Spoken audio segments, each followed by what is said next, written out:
Fala galera, mais um vídeo aqui no Análise do Bertola, no canal, no YouTube. Hoje vai ser uma análise complexa sobre a situação caótica no Internacional, no Sport Clube Internacional. Depois dessa eliminação trágica contra o Globo na primeira fase da Copa do Brasil, diversos torcedores não acreditam no que aconteceu. Não acreditam como o Inter conseguiu ser eliminado por um time que não tem divisão, que se classificou para esse ano jogar a Série D do Campeonato Brasileiro. Vamos falar aqui sobre a situação, sobre o que a gente pode esperar para o Clássico. Antes disso, se inscreva aí, deixa o like e compartilhe para os amigos. Bom, vamos falar. Para resumir essa situação, vamos voltar lá para 2016, que foi o ano que o Inter foi rebaixado para a Série B. Bom, o elenco de 2016 não era tão feio, não era tão ruim. O elenco do Inter não condizia com o futebol que era jogado no Campeonato Brasileiro, Copa do Brasil. Podemos citar aqui até alguns jogadores que estavam nesse elenco de 2016. Alex, Valdívia, Rafael Sobis. Jogadores que eram cascudos por uma situação difícil. O goleiro Danilo Fernandes, que agora está no Bahia. São jogadores que estão acostumados com fases, com situações difíceis, sabem lidar com isso. Mas não foi o caso de 2016. Bom, agora avançando um pouquinho mais, vamos falar sobre 2019. 2019, o Inter começa bem no Brasileiro, começa bem na Copa do Brasil, é eliminado pela equipe do Flamengo na Libertadores, foi engolido pela equipe do Flamengo, né, no Maracanã, foi engolido. No jogo de volta, lá na Arena Beira-Rio, também perdeu, né? Perdeu. Então só restou a Copa do Brasil. O brasileiro não foi tão bem, mas só restou a Copa do Brasil. Copa do Brasil. O Internacional foi até a final, né? Jogou contra a equipe do Atlético Paranaense na final. No primeiro jogo de ida, o Internacional não demonstrou futebol. O Inter não jogou do jeito que sabia jogar. Acabou empatando o jogo, né, lá na Arena da Baixada, trazendo o jogo de volta para a Arena Beira-Rio como um jogo dramático, né, um jogo dramático. Acabou perdendo de 2-1, com do outro lado também uma grande equipe como o Atlético Paranaense, com Rony, Bruno Guimarães, o goleiro Santos pegando tudo, a zaga forte, os laterais muito bem do Atlético Paranaense. Perdeu para uma grande equipe. Mas ali começou uma série de eliminações do Inter em campeonatos internacionais, ou até nacionais, né? 2019, eliminado na Libertadores, eliminado na final da Copa do Brasil.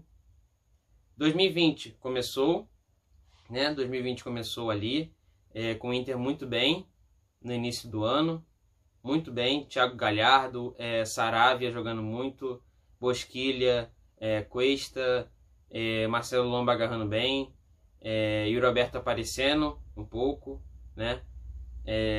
Foi aparecer com o Abel Braga, é verdade.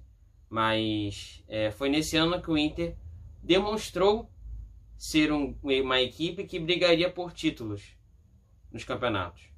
Começou com o Eduardo Cudê como técnico. Começou muito bem. Mas dentro do mesmo trabalho, dentro do mesmo campeonato, ele foi demitido. Mas dessa vez não foi por culpa da diretoria. Ele preferiu ir para um trabalho inicial no Celta de Vigo, eu não entendo como alguns treinadores reclamam de algumas diretorias que demitem treinadores muito rápido, né? A gente fala que diretorias amadoras demitem técnicos sem convicção do trabalho, né? Sem convicção de contratações, né? Só que o Eduardo Cudê, ele abandonou um projeto que estava sendo construído muito bem no Inter. Beleza. Depois de Eduardo Cudê, o Inter contratou Abel Braga, Abelão. Bom, Abelão pegou um time desmotivado com a saída do ex-treinador, do argentino, pegou esse time e conseguiu fazer com que esse time jogasse, diferente do que jogou com Eduardo Cudê, mas que demonstrou resultados também. Bom, esse time conseguiu bater de frente com a equipe do Flamengo até o final do campeonato. O Inter perdeu o título, para mim, o Inter perdeu o título num jogo na Arena Beira-Rio, que foi contra o Sport, dentro de casa. O Inter acabou perdendo para a equipe do Sport. Num jogo polêmico, tudo mais, porém, foi um jogo que decidiu o campeonato. Não foi no jogo após disso, que foi o jogo do Corinthians na última rodada.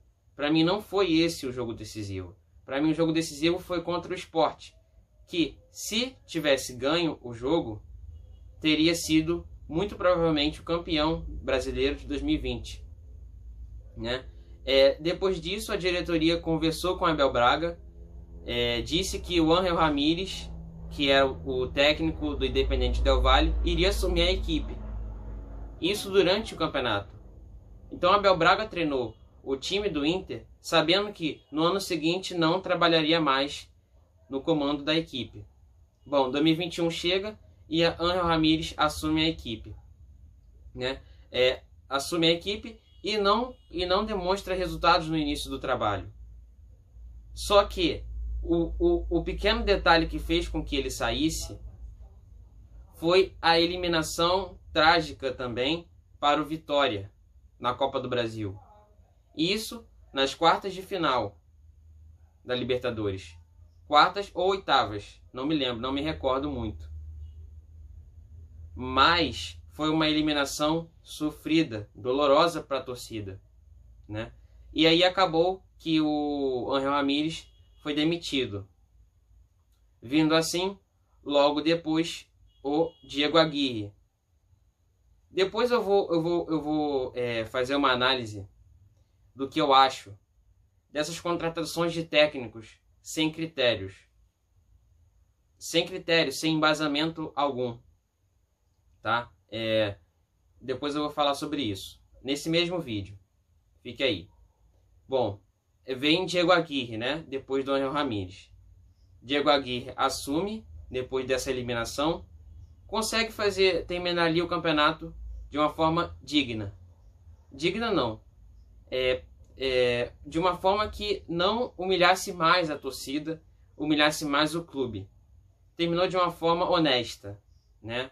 Terminou em 12º, terminou fora da zona da Libertadores, da pré-Libertadores. Terminou a 5 pontos da equipe do Grêmio, que foi rebaixada. Terminou 3 pontos à frente do Juventude, que foi 16º. Né? Isso que eu estou falando de uma forma honesta. Tá? E aí, Diego Aguirre sai do comando técnico da equipe do Inter e chega o Cacique Medina. Cacique Medina. Para comandar a equipe nesse ano. Né? E aí, Cacique Medina assume o comando da equipe, assume o time, começa a treinar e aí vai jogar o Campeonato Gaúcho, ok? Ganha, empata, é normal nesse início de trabalho. Mas e aí vem a Copa do Brasil. Um time como o Globo, sem divisão no Campeonato Brasileiro. Um time que tem a folha salarial de R$80 mil. A folha do Internacional é 8 milhões aproximadamente. É quase 100 vezes a folha do Globo. É inacreditável a forma como o Inter vem sendo eliminado das competições para equipes menores, com equipes saindo para equipes que não possuem, que não almejam nada no campeonato, senão não ser rebaixado, conseguir ficar ali no meio de tabela. Isso para mim é uma tragédia anunciada no Inter. Essa eliminação não foi por causa de jogadores, pode até ter sido, não foi por causa especificamente do técnico, acho que não. Foi um trabalho da diretoria que vem consequentemente sendo eliminada, constrangendo a torcida. 2020, em 2021, essa eliminação para o Vitória foi surreal. Surreal. Se essa foi surreal, imagina a desse ano para o Globo. Um time sem divisão, um time com folha salarial muito menor do que a do Inter. Bom, agora eu vou falar sobre o que eu acho dessas contratações sem critérios. E até citando uma entrevista bem infeliz, né, do presidente do Inter. Daqui a pouco eu coloco para vocês. Bom, eu acho que essas contratações que o Inter vem fazendo de técnicos são assim, totalmente sem critérios, tá? Porque, ó, pensa comigo aqui. Vamos lá. Linha do tempo das contratações do Inter. Eduardo Cudê, em 2020, um técnico ofensivo que gostava de propor o jogo. Demitiram ele. Demitiram o Eduardo Cudê. Veio quem? Abel Braga, um técnico de transição, o técnico defensivo, mas que joga na transição, ok? Depois de Abel Braga veio Ángel Ramírez, um outro técnico de transição, mais de transição para o lado propositivo, tá? E depois de Ángel Ramírez veio quem? Veio o Diego Aguirre, e aí vai para o extremo. Diego Aguirre é o extremo do Eduardo Cudê, só que oposto, o extremo oposto do Eduardo Cudê. Diego Aguirre é um técnico extremamente defensivo, tá? Diego Aguirre é um treinador que joga com um time com muita retranca, tá? E aí você vê o esquema, o trabalho desses técnicos são muito diferentes, né? Não tem critério algum. Você contrata um treinador ofensivo, demite, contrata um de transição, demite, contrata um defensivo, demite, e aí você contrata de novo um técnico muito mais defensivo do que o primeiro que você contratou, do que aquele que demonstrou resultados.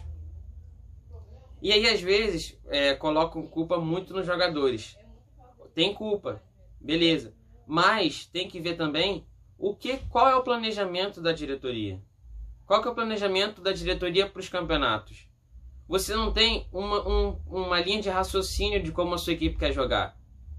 E aí vem muito do que o pessoal fala, vem bater com isso, que essas contratações de gringos, né? Essas contratações de técnicos gringos às vezes são baseadas só na origem do técnico, entendeu? Não é o conhecimento que esse cara tem, o que ele fez na sua carreira. Às vezes é só na nacionalidade, né? Às vezes é só nisso. O presidente do Inter deu uma entrevista infeliz falando que foi buscar conhecimento, foi buscar o esquema que o treinador jogava, foi buscar a folha salarial desse técnico no Wikipédia. Sim, no Wikipédia. Daqui a pouco eu coloco aqui para vocês a entrevista. Bom, são desses comentários, são dessas posições desses diretores, desses amadores, que eu posso assim dizer, que fazem com que o clube se apequena cada vez mais. Entendeu? Hoje o Inter, você olha para o time do Inter, você não vê garra, você não vê conjunto por causa disso, porque é muito difícil os jogadores conseguirem conciliar vários técnicos com modelos diferentes de jogo. Uma semana o jogador treina com um treinador falando assim, não, você pode ficar despreocupado que vai ter um jogador aqui na defesa que vai marcar, não precisa voltar. Na segunda semana o técnico é demitido e chega um que fala, você pode ir lá na frente, mas você tem que voltar. Vamos supor, o Patrick. Um treinador na primeira semana chega pro Patrick e fala assim, Patrick foi para o São Paulo. Mas assim, um treinador chega pro Edenilson, né? Que para mim é o jogador ali mais cerebral do time. Edenilson e Tyson, né? Mas vamos falar do Edenilson que está há mais tempo no clube. Um treinador chega para o Edenilson e fala assim, Edenilson, você tem que não pode voltar mais. Eu te libero para você ir mais ofensivamente no campo. Você invade a área, pisa com o pé na área, pode fazer o que quiser ali na frente. E aí na segunda semana esse técnico é demitido e chega um outro e fala assim, Edenilson, não, você tem que voltar agora. Você tem que ficar mais defensivo e não pode pisar na área. Você é importante para mim aqui na volância. É muito difícil para esses jogadores conciliarem diversos modelos de jogo, diversos esquemas, diversas posições, entendeu? É muito difícil isso, entende? Então, é isso, galera. Antes de reverem os jogos, você tem que rever o planejamento da diretoria de alguns anos atrás, porque condiz muito bem com hoje, né? É muito difícil você lidar com essa situação, ainda mais sendo jogador. O jogador tá ali, joga, recebe, e aí se ele vai mal, ele recebe crítica. Às vezes, a crítica não é nem em primeiro o jogador, às vezes é o técnico. Aí vai técnico, jogador e chega nos dirigentes depois. O que era para ser a primeira culpa. A primeira culpa é lá de cima. É quem contrata o técnico e assim consecutivamente contrata os jogadores. Entende? Então é isso aí, galera. A análise foi feita. É um desabafo aqui sobre a atual situação do Inter. E agora vamos falar sobre o que a gente pode esperar desse Inter, né? Desse Inter que está totalmente tenso para esse clássico contra o Grêmio. Uma outra equipe também que está tensa depois de ser eliminada para o Mirassol. Tá? Vamos falar aqui sobre o que a gente espera do Inter para esse clássico. Bom, o Inter, depois dessa eliminação vexatória, tenta aumentar um pouquinho a confiança com a torcida, que vem diminuindo cada vez mais, né? Que vem diminuindo muito ao passar dessas eliminações. Bom, o Inter vai entrar em campo totalmente sem cabeça, sem emocional algum para essa partida. E aí, vamos ver. O que acontecer nesse clássico, para mim, pode definir o futuro do técnico e pode definir o futuro até do planejamento da equipe, né? Vamos supor, esse técnico que está agora, o Cacique Medina, é um treinador de transição. E aí vamos ver, se ele for demitido depois dessa partida, vamos ver qual técnico que vai ser contratado. Se é um técnico com a mesma cabeça desse atual, com o mesmo esquema que é usado, com o mesmo modelo de jogo. Vamos ver, tá? Valeu, galera, essa análise e valeu. É bem simples, é bem colegial. Eu sou do tempo da enciclopédia. Agora não tem mais enciclopédia, agora tem a Wikipédia. Eu peguei alguns treinadores, não aqueles que têm grande tempo de carreira, mas aqueles que são relativamente jovens no futebol, 6, 7 anos, e fui pesquisar o nome deles na Wikipédia. E olhei o aproveitamento deles nos clubes que passaram. Nenhum deles teve aproveitamento melhor do que o Medina tem hoje. E todos foram campeões. Eu acho que era